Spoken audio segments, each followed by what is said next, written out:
Hello guys. आज से हम हमारा चैप्टर नंबर 5 स्टार्ट कर रहे हैं जिसका नाम है द कैसरेना ट्री। ओके, तो हम इसे जानने की कोशिश करेंगे कि इसमें दिया क्या गया है और बताया क्या गया है। Okay, so this poem is written by writer Toru Dutt, poet Toru Dutt, जो कि इंडो इंग्लैंड राइटर हैं। और ये इस जो एक कैसरेना ट्री है उसके बारे में एक ब्रीफ दे रही हैं। उसके लिए उसको इतनी ब्यूटीफुल तरीके से उन्होंने डिस्क्राइब किया है। ठीक है, तो उसको हम जानने की यहाँ पर कोशिश करेंगे। सो फर्स्ट जो स्टैंजा है, इसमें 5 स्टैंजा हैं और हम इसे जानने की कोशिश करते हैं कि इसमें क्या दिया है। यहाँ से स्टार्ट करते हैं। Like a huge Python winding round and round, the rugged trunk indented deep with scars। ये बता रहे हैं एक ह्यूज पाइथन मतलब एक ह्यूज अजगर की तरह, एक बड़े से अजगर की तरह एक छोटा सा ट्रंक, एक छोटी सी टहनी है उस पेड़ से लिपटी हुई है, round and round.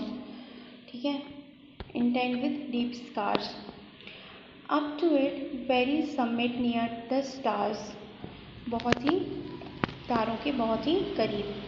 A creeper climb in whose ember is born. यहाँ वो बताती हैं कि अगर इस पेड़ की जगह कोई और पेड़ होता तो अभी तक शायद वो जिंदा नहीं रहता। No other tree could live but gallantly the giant, scientific तरीके से यहाँ पर उन्होंने बताया, the giant wears the scarf and flowers are hung. जो एक बेल है जो उस पर लिपटी हुई है उसको वो यहाँ पर बता रहे हैं, वो उसका स्कार्फ है और flowers are hangs in crimson cluster all the वो among where on all the there gathers bird and bees. यहाँ पर बर्ड्स एंड बीज दिन भर इकट्ठे होते हैं। End of at night the garden overflows with one sweet song that seemings to have no close, sung darkling from our tree while man repose। यहाँ पर ये बताती हैं कि जब रिपोज का मतलब होता है जब व्यक्ति सो रहे होते हैं तो एक बहुत ही सुरीली सी धुन है जो इस पेड़ पर से आती है और बहुत सुकून देती है। अब यहाँ पर पोयम, अब जहाँ यहाँ पोएम आगे बढ़ती है और पोएट इसको और ब्रीफली डिस्क्राइब करती हैं और लिखती हैं।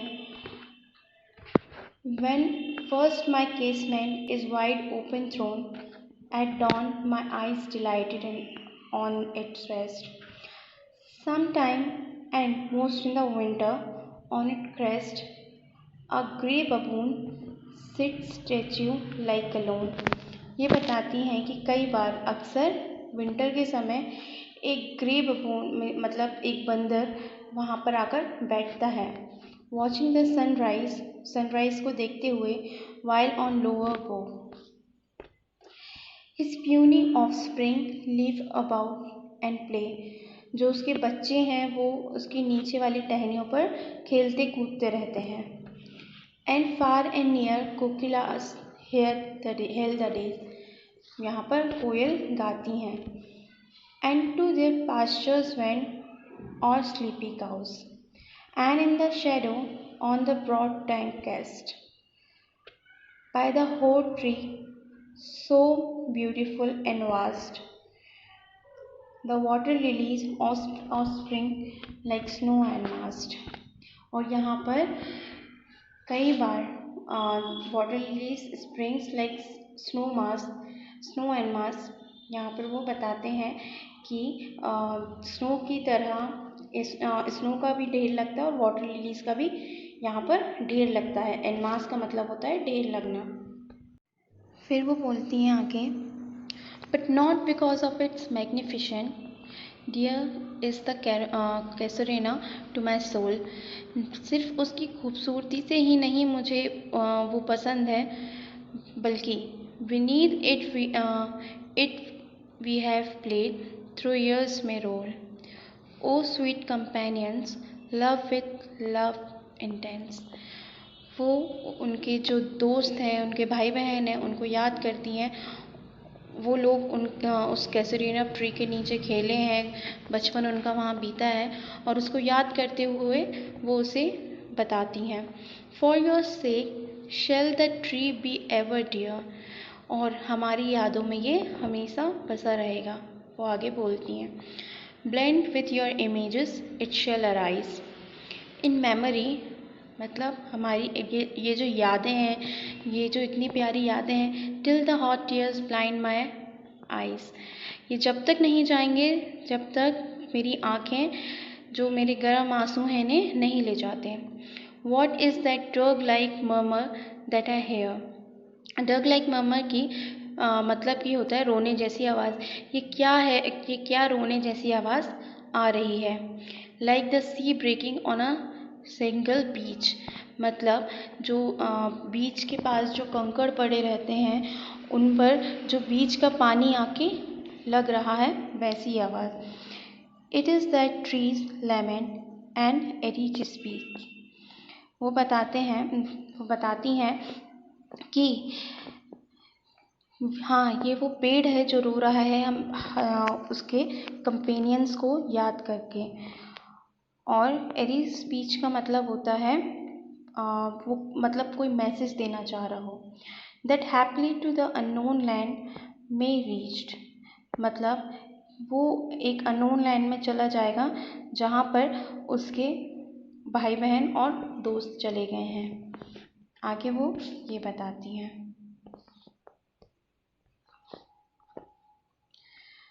unknown yet well known to the eyes of faith। भरोसे अननोन की बात करती हैं और आगे बताती हैं वो, और वो लोग उसे बहुत अच्छे से जानते हैं जो उस पर विश्वास करते हैं। I have heard that well far and far away in distant land. मतलब बहुत दूर दूर तक वो रोने की आवाज़ सुनाई देती है।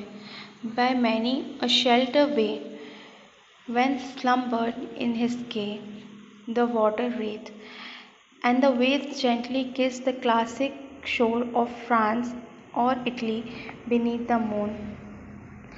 When earth lays trance in the dreamless moon, and every time the music rose before my inner vision rose a form sublime, thy form, O tree, is as in my happy prime. I saw thee in my own love native clime। वो यहाँ पर बताती हैं कि मतलब एक गुफा के अंदर जब कोई वेव्स लहरें किनारे को किस्ट करती हैं, ठीक है, तो बीनीथ मून के नीचे उस तरीके का उनको एक एहसास हो रहा था। और ये उनकी अंतरात्मा का फॉर्म बताते हैं कि ये एक तरीके से उनकी अंतरात्मा का फॉर्म है। और फिर वो यहाँ बोलती है, O tree as in my happy prime, ये तुम थे। I saw thee in my own love native. मतलब यहाँ पर वो इंडिया की बात करती हैं कि हाँ, जैसे वो बंगाल में रहती थी और वैसे ही तुम मुझे अभी दिखाई दे रहे हो। ओके,